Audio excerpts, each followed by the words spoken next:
Right, I'm going to show you how to tie up a spade end hook. So here, I've got a 16 Super LWG, by far my most popular hook and size for spring and summer fishing.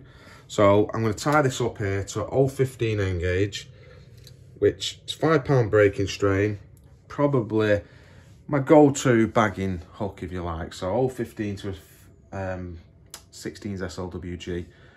Small carp and big F1s and any sort of size F1s, 0.13, 0.15 is by far my most used hook.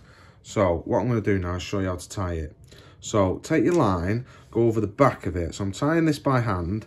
What's important here is you need something with a bit of weight so that your line is going to be under tension. So when I pull this tight, I can have tension in my line, but it's not going to move. If that's moving towards you, it's no good. You need your line tensioned. So I'm going to position it in my fingertips like that. And the line is going to come over the back of my fingers and then out from the bottom here.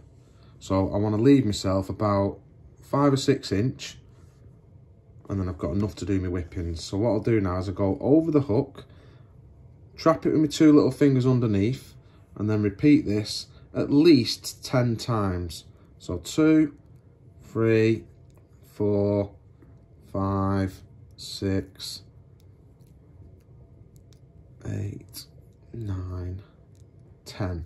So now I've finished my whipping, I lick my fingers and just dab it on the hook, and as I do it I pinch everything together.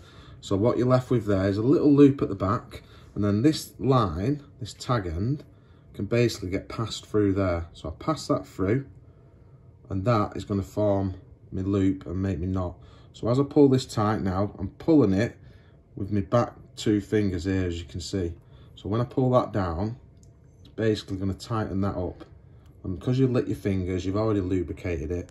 So then what I do here now, I'm going to trim this off, because I'm only tying a 4-inch hook length here.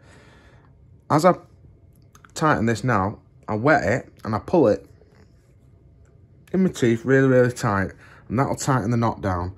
Now, when I grab the hook here, I'm going to grab the hook and I'm going to pull it tight again. And what this is going to do is everything's going to slide down to the spade, and this line here is going to kick out. So I pull it down, and this line underneath starts to kick inwards a little bit. That's when you know it can't go any further. So that's not going to slide now. So I'm going to trim this line underneath. You can see it's kicking out this way. So it's kicking that way, which means it's fully tied down. Trim that. And then I'm going to go on to my pin. So I've got 0.15 to a 16's, which is this peg here, which I've not done yet. So I'm going to come back to my board. I'm going to use this to actually measure it rather than do it on the pin. So put it over the end pin. This one is going to be for a 3-inch one. No, 4-inch, sorry. So over my 4-inch pin, trap it, take this off.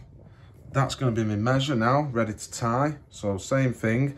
I'm going to get my hands, I'm going to turn it and pinch. And then as I twist it, pass that loop through there. So 1, 2, that gives me that sort of formation. Take my little 6mm measure, put it on there, over that side, pull it down tight. As I peel it off, it's going to make me loop. And then you do tend to get another little mark on your fingers as well, because they're very sharp hooks.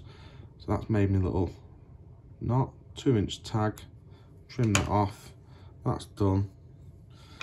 And then they've got a perfectly straight loop and a 16's SLWG tied. And that's ready to go in my box now. So take my loop goes over the pin first, and then my hook can go over that next pin, slide everything down, and then we're ready to fill this one up now.